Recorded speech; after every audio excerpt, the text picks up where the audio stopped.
नमस्कार दोस्तों, स्वागत है आपका अपने चैनल वृद्धि क्लासेस में। आज हम पढ़ने वाले हैं बाल विकास सीडीपी में कुछ इम्पोर्टेंट थ्योरी। करीब मैं यहाँ पर 2 थ्योरी शामिल कर रहा हूँ। लास्ट टाइम हम लोग जो है बुद्धि चैप्टर मतलब इंटेलिजेंसी में ही आपका जो दो फैक्टर थ्योरी थी, मतलब 2 फैक्टर थ्योरी या कह सकते हैं द्विकारक सिद्धांत, उसके बारे में बात कर चुके हैं। और उसी से आगे ये जो है हम करेंगे और इंटेलिजेंस चैप्टर के अंतर्गत ये हम सारी चीज़ें पढ़ रहे हैं। काफ़ी इंपॉर्टेंट है। सी टेट और एमपी टेट और यूपी टेट में इससे क्वेश्चन डायरेक्टली पूछे जाते हैं। इसके अलावा डीएसएसबी केवीएस में इससे क्वेश्चन पूछे जाते हैं। और यहाँ पर 2 इम्पॉर्टेंट थ्योरी हम डिस्कस करेंगे। एक तो पहली तो है आपकी यहाँ पर गार्डनर की थ्योरी, जिसको हम मल्टीपल इंटेलिजेंस थ्योरी भी कहते हैं। और दूसरी डिस्कस करेंगे यहाँ पे एल थर्स्टन की थ्योरी, जिसको हम प्राइमरी मेंटल थ्योरी भी कहते हैं। उसके बारे में यहाँ पर डिस्कशन करने वाले हैं। तो देखते हैं यहाँ पर सबसे पहले मैंने यहाँ पर हार्वर्ड गार्डनर की जो थ्योरी है, जिसको हम बहुआयामी सिद्धांत कहते हैं, इसके बारे में बात कर रहे हैं। देखेंगे, देखिए बहुआयामी सिद्धांत को दिया था हार्वर्ड गार्डनर ने, और ये एक अमेरिकी संज्ञानात्मक मनोवैज्ञानिक थे, मतलब कॉग्निटिव साइकोलॉजिस्ट थे। और इनकी सबसे पहली एक बुक आई थी जिसका नाम था फ्रेम्स ऑफ माइंड, जिसमें इन्होंने मल्टीपल इंटेलिजेंसी के बारे में बताया था कि बहुआयामी बुद्धि क्या होती है, उसके बारे में उन्होंने ये बात की थी। देखिए, हार्वर्ड गार्डनर सबसे ज़्यादा प्रभावित थे आपके जीन पियाजे से और एरिक एरिक्सन से, और इसके अलावा जेरोम ब्रूनर से। इनसे ये बहुत ज़्यादा अफेक्शनेट थे और उन्हीं से प्रभावित होकर ये थ्योरी इन्होंने दी थी। इन्होंने बताया था कि बुद्धिमत्ता जो है, इंटेलिजेंसी जो है, उस वो एक एस्पेक्ट नहीं, उसको अलग तरीके से उन्होंने देखा है और बताया कि जो इंटेलिजेंसी है वो मल्टीपल हो सकती है। और करीब इन्होंने 9 इंटेलिजेंसी के बारे में बात की, जो हम यहाँ पर डिस्कस करेंगे। तो ये बात क्लियर हो गई कि हार्वर्ड गार्डनर ने कौन सी थ्योरी दी। तो ये थ्योरी है इनकी मल्टीपल इंटेलिजेंस थ्योरी। ओके, और ये किससे प्रभावित थे? तो ये जीन पियाजे, एरिक एरिक्सन और जेरोम ब्रूनर से बहुत ज़्यादा प्रभावित थे। इनकी बुक कौन सी है? Frames of mind. ओके, और ये कहाँ से हैं? अमेरिकन कॉग्निटिव साइकोलॉजिस्ट रहे हैं। आगे यहाँ पर बात करेंगे,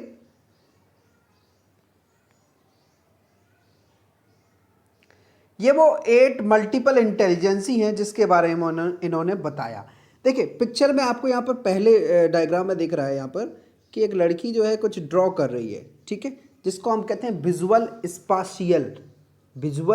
स्पाशियल यानी स्थानिक बुद्धि।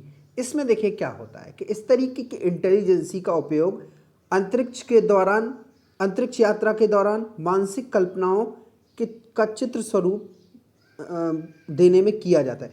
मतलब जो भी हमारी इमेजिनेशन से, उनको जब हम किसी ब्लैक बोर्ड पे, कह सकते हैं किसी पेंटिंग में कन्वर्टेड कर देते हैं, उसको मतलब चेंज कर देते हैं, तो वो जो हमारी एबिलिटी है, वो इंटेलिजेंसी जो है हमारी, उसको हम कहते हैं विजुअल स्पाशियल यानी कहते हैं स्थानिक बुद्धि। दूसरे यहाँ पर डायग्राम में आपको दिख रहा है इस पिक्चर में लिंग्विस्टिक बर्बल, ये आपकी होती है भाषाई बुद्धि।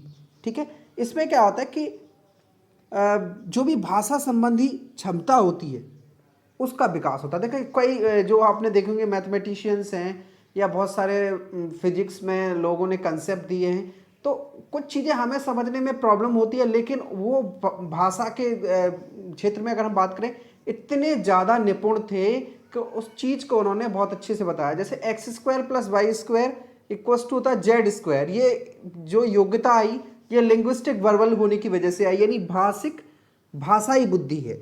इसके बाद आप थर्ड यहाँ पर देख रहे हैं इमेज में, इसको कहते हैं जो आपका इंटरपर्सनल है, इसको हिंदी में कहते हैं अंतः वैयक्तिक बुद्धि। और इस इंटेलिजेंसी का प्रयोग क्या होता है कि आत्मबोध यानी सेल्फ असेसमेंट कह सकते हैं, पहचान और स्वयं की भावनाओं एवं कौशल की क्षमता को समझना, यानी खुद की आइडेंटिफिकेशन, खुद की जो फीलिंग्स हैं उनको समझना, खुद की जो स्किल्स हैं उनको समझना, वो सारी चीज़ें क्या कहलाती हैं? इंटरपर्सनल। ऐसी बुद्धि को कहते हैं हम इंटरपर्सनल बुद्धि। इसके बाद है नेक्स्ट है आपकी इंट्रापर्सनल। ये है आपकी इंट्रापर्सनल।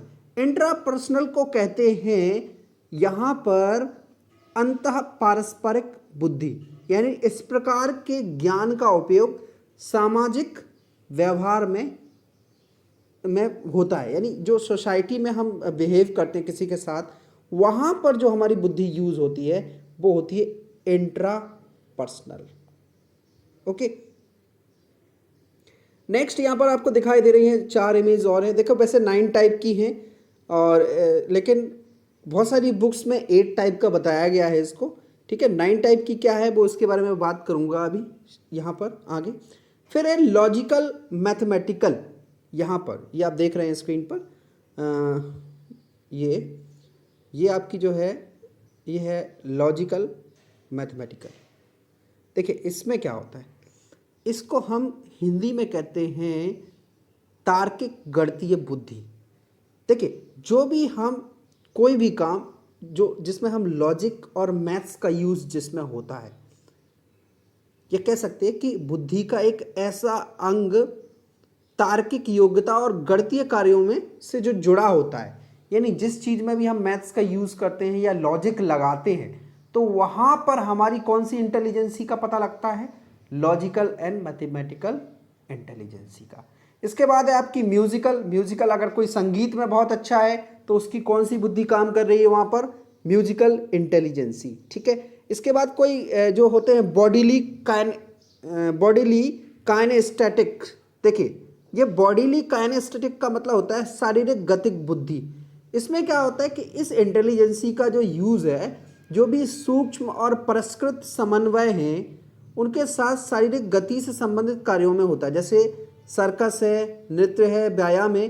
कह सकते इस इंटेलिजेंसी का यूज जो है हम कह सकते माइक्रो से लेके मैक्रो तक जो भी फिजिकल एक्टिविटीज हैं उनमें इसका यूज किया जाता है। जैसे अगर कोई डांस कर लेता है अच्छा, तो हम कहेंगे कि वो उसकी जो बॉडीली काइनेमेटिक्स है यानी शारीरिक गतिक बुद्धि है वो बहुत अच्छी है। ओके, यहाँ पर नेक्स्ट है जिसको कहते हैं नेचुरलिस्टिक आपका होता है कह सकते हैं प्राकृतिक बुद्धि या नैसर्गिक बुद्धि। देखिए नैसर्गिक बुद्धि में क्या होता है मैं आपको बता दूं कि यहाँ पर इस प्रकार के ज्ञान का संबंध वनस्पति जगत, पेड़ पौधे, जीव जंतु, प्राणी समूह, प्राकृतिक सौंदर्य को परखने में किया जाता है। मतलब जिसका भी नेचुरल ब्यूटी आपको उसकी अंडरस्टैंडिंग करनी है, चाहे उसमें एनिमल्स हो सकते हैं, उसमें ह्यूमन बींग्स हो सकते हैं, प्लांट्स हो सकते हैं, वो आपके आएंगे प्राकृतिक बुद्धि या नैसर्गिक बुद्धि में।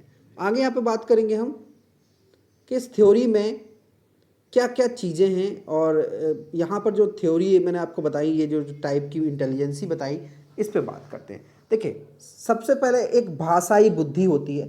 तो देखिए इसमें क्या होता है कि भाषा के आप चाहे तो इसका स्क्रीनशॉट ले सकते हैं, वैसे मैंने बता दिया है कि कौन सी चीज़ कहाँ पर होती है। भाषा में हमें पता है कि भाषा के उत्पादन और उपयोग में जो भाषाई खूबियाँ मतलब कौशल्स यूज़ होंगे वो आपके किस में आ जाएंगे, लिंग्विस्टिक में आ जाएंगे या लिंग्विस्टिक एबिलिटी या जिसको हम भाषाई बुद्धि कहते हैं उसमें आ जाएगा। दूसरा है वैज्ञानिक सोच, समस्या को हल करने में तार्किक कौशल जो होगा, गणितीय कौशल होगा, उसको हम कहेंगे लॉजिकल मैथमेटिकल। ठीक है, थर्ड वन यहाँ पर चित्रों, दृश्यों, पैटर्न। अभी समझ में आ गया कि चित्र की जब भी बात करेंगे वहाँ पर विजुअल स्पाशियल है, यानी कह सकते हैं कि वहाँ पर स्थानिक बुद्धि का यूज किया जा रहा है। फिर है म्यूजिकल इंटेलिजेंसी, समझ में आ रहा है, सेंसिटिविटी टू म्यूजिकल रिदम और पैटर्न, मतलब जिसमें म्यूजिक का ज्ञान हो, नॉलेज हो, पैटर्न उसको समझ में आता हो, तो ऐसी इंटेलिजेंसी होगी आपकी म्यूजिकल इंटेलिजेंसी। फिर है आपकी बॉडी काइनेमेटिक्स, इसके बारे में मैंने अभी बताया कि पूरे शरीर के लचीलेपन और रचनात्मक रूप से उपयोग करना, वो आपका बॉडी काइनेस्थेटिक्स होता है। जो डांस में लोग करते हैं, सर्कस में करते हैं, उनकी बॉडी इतनी फ्लेक्सिबल होती है कि उसको किसी भी तरीके से वो ट्विस्ट कर पाते हैं। फिर नेक्स्ट है यहाँ पर कि दूसरों के व्यवहार के सूक्ष्म पहलुओं के लिए पारस्परिक संवेदनशीलता, जिसको हम कह सकते हैं इंटरपर्सनल इंटेलिजेंसी। ओके, यहाँ पर 7th 8 है। 8 हमने सारी की सारी डायग्राम में डिस्कस की है, वही सारी चीज़ें यहाँ पर मैंने नोट्स के फॉर्म में आपको दे दिया, आप स्क्रीनशॉट लेके इस सेशन को जो है अपने फ्रूटफुल बना सकते हैं। आगे यहाँ पे बात करेंगे कि कुछ एप्टीट्यूड्स जिनकी अभी हमने बात की है उन पे कुछ एग्जाम्पलर हैं, मतलब कुछ कह सकते हैं उदाहरण हैं जिन्होंने सेटअप किए हैं उस पर, उसकी बात करेंगे। देखिए लिंग्विस्टिक में अगर हम बात करें तो टी.एस. एलोएट एक पोइट रहे हैं बहुत फेमस। तो इनका क्या था कि भाषा बहुत अच्छी थी, इनकी लैंग्वेज बहुत अच्छी थी, तो लैंग्वेज बेस पर इनका नाम बहुत ज़्यादा फेमस है कि टी.एस. एलोएट जैसी पोएम कोई नहीं लिख सकता। इसके बाद लॉजिकल मैथमेटिकल की बात करें तो अल्बर्ट आइंस्टाइन को यहाँ पर विशेष जगह दी गई है। वो उनकी जो भी चीज़ें होती थी, जो भी वो थिंकिंग होती थी, उस थिंकिंग को हम कह सकते थे कि वो लॉजिकल होती थी, उसको वो मैथ से कैलकुलेट करते थे, फिर किसी कॉन्सेप्ट को देते थे। इसके बाद है यहाँ पर म्यूजिकल। म्यूजिकल में यहाँ पर एक कंपोजर रहे हैं जिनका नाम है इगोर स्ट्राविंस्की, वर्ल्ड फेमस रहे हैं, ठीक है ना। तो इनका एग्जांपल यहाँ पर दे दिया। फिर स्पाशियल में आप, तो स्पाशियल में पिकासो की जो पेंटिंग होती थी, जिनको हम पैब्लो पिकासो आर्टिस्ट रहे हैं बहुत बड़े, इनकी पेंटिंग जो थी वर्ल्ड फेमस थी। तो यहाँ पर उनके अंदर कौन सी बुद्धि पाई गई? स्पाशियल। तो ऐसे क्वेश्चन पूछ सकते हैं आपसे कि पाब्लो पिकासो जो एक आर्टिस्ट हैं और वो इतने वर्ल्ड फेमस हैं, ये जो क्रिटिक है मतलब उनके अंदर ये जो एबिलिटी है वो किस इंटेलिजेंसी के अंदर आती है? तो आप बता देंगे कि ये आपकी एक जो स्थानिक बुद्धि है यानी स्पाशियल बुद्धि है उसके अंदर आता है, जिसको हम विजुअल स्पाशियल भी बोलते हैं। इसके बाद है बॉडीली काइनेमेटिक्स। इसमें मार्था ग्राहम बहुत फेमस डांसर रहे हैं। आप यहाँ पर कह सकते हैं कि जो एक और डांसर रहे हैं, ठीक है ना, उनका डेथ हो गया और कई साल पहले, ठीक है, तो वो भी काफ़ी फेमस रहे हैं। तो कह सकते हैं कि वो जो योग्यता है, उनकी जो एबिलिटी है, वो किसकी वजह से, कौन सी इंटेलिजेंसी को दिखाती है? वो दिखाती है बॉडीली काइनेस्थेटिक्स को। इसके बाद है इंट्रापर्सनल सेल्फ। ओके, पीछे शायद मैंने उसको अलग बता दिया था। इंट्रापर्सनल जो खुद के लिए वो करता है काम, ठीक है ना, यहाँ पर हम डिस्कस कर लेते हैं। यहाँ पर मैंने जो बताया आपको, ये जो है ये है इंट्रापर्सनल, इसमें समाज नहीं है, इसमें व्यक्ति अपने लिए काम करता है। ओके, ये पर्सनल के लिए है और ये समाज के लिए, ठीक है ना। इंटरपर्सनल है समाज के लिए और इंट्रापर्सनल है खुद के लिए, ठीक है।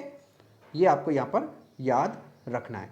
ओके, आगे हम यहाँ पे बात करेंगे कि इंटरपर्सनल ये जो सेल्फ के लिए है, तो सिगमंड फ्रॉइड जिन्होंने साइकास्ट्रिक रहे हैं, एक थ्योरी दी है, ठीक है ना, आत्म केंद्रित थ्योरी दी है इन्होंने, इसके ये एग्जाम्पल हैं, ठीक है। और इंटरपर्सनल जो अदर लोगों के बारे में सोचते थे, जैसे महात्मा गांधी बहुत बड़े लीडर रहे हैं, तो ये इंटरपर्सनल हो गए।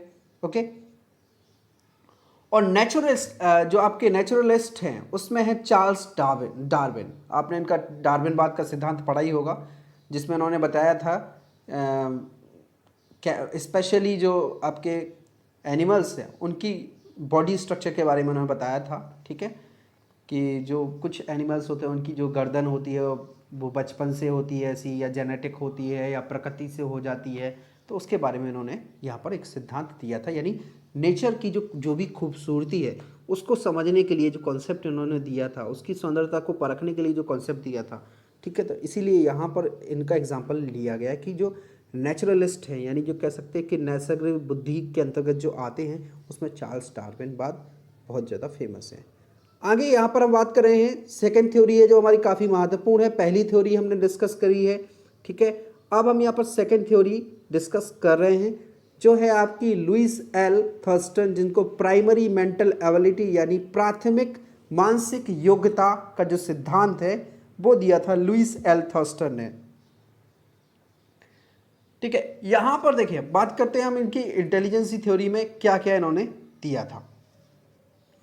देखिए इन्होंने सबसे पहले ये क्वेश्चन पूछा गया है, देखिए डीएसएसबी वगैरह में, कि इन्होंने जो प्राइमरी मेंटल थ्योरी दी थी वो कितने टेस्ट को कंबाइन करके दी थी। तो करीब 56 टेस्ट इन्होंने किए थे, 56, और 56 टेस्ट को समझने के बाद, एक दूसरे से कोरिलेट करने के बाद इन्होंने प्राइमरी मेंटल एबिलिटी को दिया था। अब यहाँ पर कुछ डिस्कस कर लेते हैं जो हमने अभी तक पढ़ा है, उसमें कुछ थ्योरी हैं, यहाँ पर एक शॉर्ट नोट के तौर पे मैंने दे दिया है जो आपके लिए काफ़ी फायदेमंद रहेगा। थ्योरी ऑफ इंटेलिजेंसी में चार्ल्स स्पीयरमैन ने दिया था जनरल इंटेलिजेंसी, जिसको हम जी फैक्टर भी कहते हैं। ओके, इसके बाद था आपका नेक्स्ट है लुइस एल थर्स्टन, जिन्होंने प्राइमरी मेंटल एबिलिटी अभी हमने डिस्कस किया है। इसके बाद है हार्वर्ड गार्डनर, इन्होंने दी थी मल्टीपल इंटेलिजेंसी, जिसको हम बहुआयामी बुद्धि भी कहते हैं। और इसके बाद थे आपके जो पिछले सेशन में हम जिनको डिस्कस कर चुके हैं वो थे रॉबर्ट स्टर्नबर्ग, इनका है ट्रीआर्किक थ्योरी ऑफ इंटेलिजेंसी। इसके बाद करेंगे group factor theory of intelligence. देखिए, जो लुइस एल थर्स्टन की जो थ्योरी है उसको हम group factor theory of intelligence भी कहते हैं। क्या कहते हैं? ग्रुप फैक्टर कह सकते हैं कि जो समूह कारक थ्योरी है या समूह कारक सिद्धांत है वो दिया था किसने? लुइस एल थर्स्टन ने। उन्होंने देखिए बताया था यहाँ पर कि एक एकल सामान्य क्षमता के रूप में देखने के बजाय थर्स्टन ने कहा था कि करीब 7 प्राथमिक मानसिक योग्यताएं होती हैं। मतलब बुद्धि के लिए एक एस्पेक्ट नहीं होता, किसी की भी क्षमता जो जर्नल एबिलिटी है उसकी वो एक फैक्ट पे काम नहीं करती, उसके करीब 7 प्राथमिक स्तर होते हैं, उनको हम यहाँ पर समझेंगे। देखिए, थर्स्टन ने जो स्पीयरमैन का जो 2 कारक सिद्धांत था उसको कह सकते हैं कि बढ़ाया था और बहुकारक में उसको कन्वर्ट किया था। ठीक है, यहाँ पर कुछ मानसिक ऑपरेशंस हैं, उनके बारे में हम बात करेंगे। तो लुइस थर्स्टन, सबसे पहले आपको याद रखना है कि उन्होंने क्या दिया। तो उन्होंने ग्रुप फैक्टर थ्योरी दी जिसको हम प्राइमरी मेंटल एबिलिटी भी कहते हैं। ओके, और जो जी फैक्टर के अकॉर्डिंग दी गई थी। यहाँ पर देखिए, लुइस थर्स्टन ने करीब 7 फैक्टर बताए थे जिसको हम प्राइमरी मेंटल एबिलिटीज़ के अंदर लेते हैं। वो 7 फैक्टर क्या हैं इनको आपको समझना है। यहाँ पर देखिए, पहला है आपका वर्बल कॉम्प्रिहेंशन। वर्बल कॉम्प्रिहेंशन इसको कहते हैं ability to understand meaning of words, यानी जो भी भाषाई अभियोग्यता है, जो भी कह सकते हैं कि शब्द हैं उनको समझना आता है वर्बल कॉम्प्रिहेंशन के अंतर्गत। दूसरा है रीजनिंग। रीजनिंग में अगर हम बात करें तो ये होता है एबिलिटी टू थिंक लॉजिकली, मतलब किसी भी चीज को तार्किक रूप से सोचना कहलाता है रीजनिंग एबिलिटीज। ठीक है, तो ये इसको सिंपली वर्बल कॉम्प्रिहेंशन को कहते हैं वी फैक्टर। ओके, आर को यहाँ पर रीजनिंग को कहते हैं आर फैक्टर। ओके, फिर है परसेप्चुअल स्पीड। परसेप्चुअल स्पीड की एबिलिटी की बात करें या स्पीड की बात करें तो ये होता है ability to grasps visual field, यानी किसी भी चीज को अपने दिमाग में जल्दी से छापना, उसको कहते हैं परसेप्चुअल स्पीड, यानी जो भी आपकी दृश्य क्षमता है। ठीक है ना, दृश्य क्षमता को हम कह सकते हैं स्थानिक बुद्धि है, वो अच्छी होना, उस योग कैसे कह सकते हैं कि योग्यता है वो। ठीक है ना, तो ये आपका हो गया पी फैक्टर। इसके बाद है यहाँ पर नेक्स्ट है न्यूमेरिकल एबिलिटी। न्यूमेरिकल एबिलिटी के बारे में मैंने बताया था, जो लॉजिकल और मैथमेटिकल आपकी इंटेलिजेंसी है उसमें आता है। तो देखिए, न्यूमेरिकल एबिलिटी को हम ऐसे कह सकते हैं, तो ability to deal with numbers, यानी एक ऐसी योग्यता, एक ऐसी क्षमता जिसमें आप नंबरों के साथ डील करना, यानी नंबर पे जो भी ऑपरेशंस होते हैं उनको करना सीखते हैं, वो किस में आती है? न्यूमेरिकल एबिलिटी में। इसके बाद है वर्ड फ्लुएंस। वर्ड फ्लुएंस होता है ability to think and use word rapidly, मतलब कह सकते हैं सोचने की क्षमता और शब्दों को तेजी से प्रयोग करना कहलाता है फ्लुएंसी। ठीक है, जिसको हम धारा प्रवाह भी कहते हैं, शब्दों का धारा प्रवाह। तो ये फैक्टर होता है डब्ल्यू। ठीक है, तो ये आपको याद रखना है कि वी फैक्टर में क्या था? वी फॉर वर्बल यानी भाषाई योग्यता है, आर फॉर रीजनिंग यानी तार्किक है, पी फॉर परसेप्चुअल यानी कह सकते कि स्थानिक बुद्धि है, न्यूमेरिकल एबिलिटी यानी संख्या से संबंधित है, और वर्ड फ्लुएंसी यानी धारा प्रवाह, शब्दों को यानी वर्ड्स को रैपिडली उनको समझना, सोचना और फिर बोलना। ओके, इसके बाद है एसोसिएटिव मेमोरी। अगर हम एसोसिएटिव मेमोरी की बात करें या मेमोरी भी कह सकते हैं इसको, तो ये होता है एबिलिटी टू रिमेंबर, और ये एम फैक्टर में आता है। किस में आता है? एम में। ओके, एसोसिएटिव को आप चाहे तो रख सकते हैं, वरना मेमोरी आपको याद रखना है। ठीक है, तो किसी भी चीज़ को जो याद करने की क्षमता होती है वो आती है आपकी एसोसिएटिव मेमोरी में। नेक्स्ट है यहाँ पर हम बात करेंगे स्पाशियल विजुअलाइजेशन। स्पाशियल विजुअलाइजेशन के बारे में मैं बता चुका था कि कोई भी चीज़ें जो आपने कहीं से देखी हैं और फिर आपने उसकी एक इमेज बना दी है तो उसको हम कहते हैं स्पाशियल विजुअलाइजेशन। ठीक है, तो ये करीब 7 आपके फैक्टर थे फंडामेंटल जो मैंने आपको बताए। VS आपका VRPN और N के बाद था W के बाद था M और ये S। तो आपकी ये टोटल 7 प्राइमरी, जिनको हम कह सकते हैं प्राइमरी मेंटल एबिलिटीज़ के अंदर जो 7 योग्यताएं हैं, एबिलिटीज़ हैं जो लुइस एल थर्स्टर ने दी थी वो ये हैं। तो आपको याद रखना है, थोड़ा सा क्वेश्चन इस तरीके से पूछ सकता है कि लुइस एल थर्स्टन के अकॉर्डिंग एबिलिटीज़ कितने टाइप की होती हैं, या ऐसे पूछ सकते हैं कि प्राइमरी मेंटल एबिलिटीज़ जो थ्योरी है उसमें कितने टाइप की ये एबिलिटीज़ होती हैं। अब यहाँ पर कुछ क्वेश्चंस मैंने रखे हैं सेशन के लास्ट में, तो आपको आंसर करना है और कमेंट बॉक्स में अपना आंसर जरूर दिया करें। ठीक है, और अपना स्कोर जरूर बताएं, चाहे 5 क्वेश्चन रख रहा हूँ या 4 क्वेश्चन रख रहा हूँ या 10 रख रहा हूँ या 15, जितने भी क्वेश्चन रखता हूँ आप कितने क्वेश्चन सही कर रहे हैं ये बहुत ज़्यादा महत्वपूर्ण है। देखेंगे यहाँ पर क्वेश्चन है, हार्वर्ड गार्डनर के बहुबुद्धि सिद्धांत के अनुसार निम्नलिखित का मिलान करना है। ठीक है, बुद्धि के प्रकार दिए हैं यानी टाइप ऑफ इंटेलिजेंसी है। ओके, इसको मैं इंग्लिश में नहीं लिख पाया तो मैं बता दे रहा हूँ, ये टाइप ऑफ इंटेलिजेंसी है और ये स्टेजेस है, मतलब अंतः अवस्था है कि अगर व्यक्ति में ये योग्यता है तो वो क्या बन सकता है। ठीक है, तो इसके बेस पर आपको यहाँ पर आंसर करना है। पहला ऑप्शन है यहाँ पर कि संगीतात्मक, तो अगर किसी को संगीत का ज्ञान है तो आप उसे किस योग्यता से, या जो बुद्धि का प्रकार है संगीतात्मक जो बुद्धि है उसको आप यहाँ पर किससे रिलेट करेंगे, देखेंगे यहाँ पर। फिर दूसरा है भाषिक। ठीक है, तो अभी मैंने बताया था जब आपको एग्जाम्पल दिया था, एक बहुत फेमस पोइट रहे हैं जिनके बारे में मैंने बात की थी और कहा था कि उन्हें भाषा का बहुत अच्छा ज्ञान था जिसकी वजह से उनकी पोएम जो है वर्ल्ड फेमस है। तो वो किस वजह से थी ये आप समझ रहे हैं, उनका जो भी मतलब लैंग्वेज, मतलब भाषाई आधार पर जो उनकी योग्यता है। ठीक है, उस भाषा के आधार पर जब कोई योग्यता उसको अडेप्ट कर लेगा तो वो क्या बन सकता है, अच्छा राइटर बन जाएगा या कवि बन जाएगा। ठीक है, तो बी तो यहाँ पर 2 से मैच कर रहा है। ठीक है, बी किससे मैच कर रहा है, 2 से। ठीक है, तो ये हमने इसको इसके सामने मैच कर दिया। ओके, इसके बाद है आपका अंतर्वैयक्तिक। ठीक है, अंतर्वैयक्तिक की हम बात अगर करें तो कैसा होगा, अंतर्वैयक्तिक आदमी है तो कैसा होगा, वो क्या होगा, और सोचिए क्या हो सकता है अंतर्वैयक्तिक आदमी, वो होगा आपका मूर्तिकार। ठीक है, इसके बाद है आपका यहाँ पर कि अगर व्यक्ति स्थानिक है, यानी स्थानिक बुद्धि उसका का प्रकार है उसका, तो किससे मैच करेंगे आप यहाँ पे, सोचिए जल्दी से। स्थानिक है तो ये आपका जाएगा किसके साथ, वो एक खिलाड़ी होगा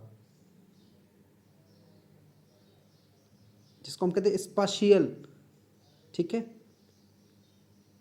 अब आपका कौन सा ऑप्शन यहाँ पे एक्स्ट्रा है, एक बचता है, कौन सा, वायलिन वादक, म्यूजिक से रिलेटेड है तो इसमें आ जाएगा। तो पहले का क्या होना चाहिए, चौथा। ठीक है, ए का 4th, और हम यहाँ पे देखें स्क्रीन पर तो हमें दिखाई दे रहा होगा कि 4th ऑप्शन करेक्ट है, जिसमें कहा गया है कि देखिए आपका संगीत से रिलेटेड हो गया वायलिन या वादक हो गया, भाषिक से रिलेटेड कवि हो गया, अंतर्वैयक्तिक मतलब अंदर की जो उसकी योग्यता है किसी पर्सनल व्यक्ति की, वो मूर्तिकार हो सकता है। ठीक है, और स्थानिक के लिए मैंने बताया खिलाड़ी हो सकता है, स्पोर्ट्स पर्सन हो सकता है। ओके, नेक्स्ट क्वेश्चन देखेंगे, बहुबुद्धि सिद्धांत को वैध नहीं माना जा सकता क्योंकि विशिष्ट परीक्षणों के अभाव में भिन्न बुद्धियों यानी जो डिफरेंट इंटेलिजेंसी है उनका मापन संभव नहीं है। दूसरा, यह सभी 7 बुद्धियों को समान महत्व नहीं देता। 7 बुद्धियां मैंने बताई थी अभी, 7 फैक्टर। ठीक है, प्रिंसिपल मेंटल एबिलिटीज जो किसने दी, लुइस एल थर्स्टन ने। ठीक है, दूसरा है यह केवल अब्राहम मैस्लो के जीवन भर के सुदृढ़ अनुभवात्मक अध्ययन पर आधारित है। और नेक्स्ट है यहाँ पर कि यह सर्वाधिक महत्वपूर्ण सामान्य बुद्धि जी के अनुकूल नहीं है। बताइए क्या आंसर हो सकता है, आंसर करिए जल्दी से, क्या आंसर हो सकता है बताइए,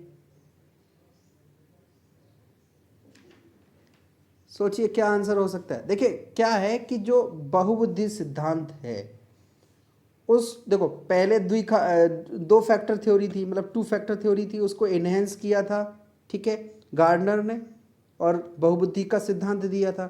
उसके बाद लुइस एल थर्स्टन ने कहा था कि भाई पहले प्राइमरी मेंटल एबिलिटीज़ के अकॉर्डिंग 7 योग्यताएं होनी चाहिए, ठीक है, तो तभी मापन हो सकता है। तो यहाँ पर जो है कि जो स्पेशल आपके परीक्षण होंगे, टेस्ट होंगे स्पेसिफिक, उनके अभाव में जो है डिफरेंट इंटेलिजेंस को जो है यहाँ पर मेजरमेंट नहीं किया जा सकता, तो ये वैध नहीं माना गया। ओके, नेक्स्ट यहाँ पर देखेंगे, निम्नलिखित में से कौन सा आलोचनात्मक दृष्टिकोण बहुबुद्धि सिद्धांत से संबंध नहीं है, संबद्ध नहीं है। ठीक है, आलोचनात्मक दृष्टिकोण से मतलब है किसी चीज़ का, मतलब अगर किसी में क्रिटिसिज्म का नेचर है, हमेशा दूसरों की कोई ना किसी बात पे टांग खींचना, किसी ना किसी चीज़ में कमी निकालना, कह सकते और उसकी हमेशा विरोध करना, ठीक है, तो ऐसा जो दृष्टिकोण होगा बहुबुद्धि सिद्धांत से संबंधित नहीं है।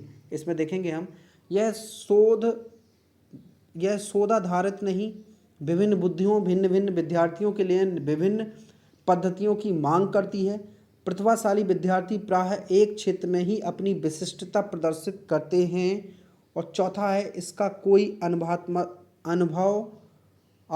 आधार नहीं है। सोचिए क्या आंसर हो सकता है। आलोचनात्मक बुद्धि दृष्टिकोण जिसको हम बहुबुद्धि सिद्धांत कहते हैं से संबद्ध नहीं है। बताइए, सोचिए जल्दी से क्या आंसर हो सकता है।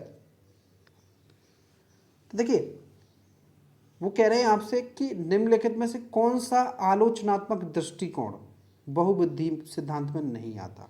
देखिए मल्टीपल इंटेलिजेंसी में क्या था कि करीब 8 टाइप की बुद्धि होती है, ठीक है, तो हम अगर देखें तो यहाँ पर थर्ड ऑप्शन ऐसा है जिसमें कहा गया है आपसे कि एक प्रतिभाशाली व्यक्ति जो है वो एक ही क्षेत्र में अपनी विशिष्टता प्रदर्शित कर सकता है। जैसे पिछले सेशन में मैंने आपको विराट कोहली का एग्जाम्पल दिया था और पीवी सिंधु का दिया था। तो पीवी सिंधु सिर्फ बैडमिंटन खेलती हुए दिखाई दे रही थी उसमें, मतलब एक व्यक्ति वो बैडमिंटन से रिलेटेड थी तो बैडमिंटन खेल रही थी, यानी वहाँ पर कौन सा फैक्टर काम कर रहा था, जी फैक्टर काम कर रहा था। और दूसरा एग्जांपल दिया था मैंने विराट कोहली का, जो एक क्रिकेटर हैं, on being a cricketer he played और he seen he saw played as a football. Okay, मतलब क्रिकेटर होने के बावजूद वो क्या वहाँ पे क्या कर रहे थे, फुटबॉल खेल रहे थे, ठीक है, तो वो आपका कह सकते कि उनमें एस फैक्टर के साथ साथ क्या था, जी फैक्टर भी था। तो यहाँ पर क्या होता है कि कोई भी एक अगर प्रतिभाशाली व्यक्ति है तो एक क्षेत्र में ही आगे जा सकता है। ये बात यहाँ पर फेल हो रही ना, क्योंकि विराट कोहली जो है क्रिकेटर है, उसके बावजूद भी क्या कर रहे हैं, वो फुटबॉल खेल रहे हैं, ठीक है ना। तो ये स्टेटमेंट संबद्ध नहीं है जो आपकी मल्टीपल इंटेलिजेंसी है उसमें, यानी उससे रिलेट नहीं है। तो यहाँ पर थर्ड ऑप्शन आपका करेक्ट हो जाएगा। नेक्स्ट क्वेश्चन देखेंगे यहाँ पर, हार्वर्ड गार्डनर के, ये रिपीट हो गया है यहाँ पे। नेक्स्ट क्वेश्चन देखेंगे, through which process would creative experimental intelligence emerge. आपको बताना है किस प्रोसेस से जो आपकी कह सकते हैं संरचनात्मक बुद्धि है वो संयुक्त होती है। Would creative experimental intelligence emerge. पहला है डिडक्टिव रीजनिंग और ट्रायल एंड एरर मेथड, दूसरा है एल्गोरिथम और इंडक्टिव रीजनिंग, तीसरा है इंसाइट और ऑटोमेटिसिटी, और चौथा है रिकंस्ट्रक्शन और कैनफुलेशंस। आपको बताना है यहाँ पर कि किस प्रोसेस से जो है आपकी संरचनात्मक बुद्धि जो है इमर्ज होती है। सोचिए क्या आंसर हो सकता है। देखिए जब भी हम किसी चीज़ में लॉजिक्स का यूज़ करते हैं, रीजनिंग का यूज़ करते हैं, तो वो हमारी एक क्रिएटिव थिंकिंग होती है, ठीक है ना। हमारी जो वहाँ पर इंटेलिजेंसी होती है वो क्रिएटिव होती है। तो यहाँ पर आपका होगा एल्गोरिदम्स और इंडक्टिव रीजनिंग। नेक्स्ट क्वेश्चन देखेंगे, which of the following is inconsistent with deep learning. आपको बताना है कि इनमें से कौन सी चीज़ें जो हैं कह सकते हैं गहन अध्ययन से संबंधित हैं। मेमोराइजिंग फैक्ट यानी डेट जो भी चीज़ें हैं उनको याद करना, क्रिटिकल थिंकिंग, चौथा है तीसरा है फाइंडिंग मीनिंग, एंड फोर्थ है एप्लीकेशन ऑफ सब्जेक्ट नॉलेज। बताइए डीप लर्निंग क्या है, मेमोराइजिंग फैक्ट है या क्रिटिकल थिंकिंग है या फाइंडिंग मीनिंग है। तो यहाँ पर आपका आंसर होगा application of the subject knowledge. जो भी सब्जेक्ट नॉलेज है अगर आप उसे अप्लाई कर पाएँ तब आपकी लर्निंग कैसी होगी, डीप लर्निंग होगी। जैसे आपने देखा होगा बहुत सारे लोग पढ़ाने में बहुत अच्छे होते हैं लेकिन उसका जो है वो उस चीज़ को वो जब रियल लाइफ से रिलेट नहीं कर पाते, रियल लाइफ के एप्लीकेशंस नहीं बता पाते, तो उनका जो पढ़ाने का इफेक्ट होता है वो उतना अच्छा नहीं होता। लेकिन जो लोग उसको रियल लाइफ से कनेक्ट कर देते हैं, एप्लीकेशन से कनेक्ट कर देते हैं उस कॉन्सेप्ट को, वो उनका जो अध्यापन होता है वो काफ़ी इफ़ेक्टिव होता है। यहाँ पे आगे बात करेंगे हम। नेक्स्ट क्वेश्चन है, ये आपका हो चुका है, रिपीटेड है, ठीक है। तो ये इस तरीके से एक सेशन था क्वेश्चंस का। आई होप वीडियो पसंद आया होगा, ज़्यादा से ज़्यादा लोगों में इसको शेयर कर दीजिए। और अगर आप फर्स्ट टाइम मेरे चैनल को विजिट कर रहे हैं तो सब्सक्राइब कर लीजिए, जिससे आपको इसी तरीके के इंपॉर्टेंट सेशंस मिलते रहें, जिसमें जो है मैं आपको थ्योरी के साथ साथ कुछ इंपॉर्टेंट क्वेश्चंस भी कराता हूँ जो क्वेश्चंस प्रीवियस ईयर में आए हुए हैं। ओके, तो ज़्यादा से ज़्यादा लोगों में शेयर कर दीजिए और कमेंट बॉक्स में अपना स्कोर ज़रूर शेयर कर दीजिए वीडियो जब लास्ट हो उससे पहले, और लाइक ज़रूर कर दीजिए। Thank you.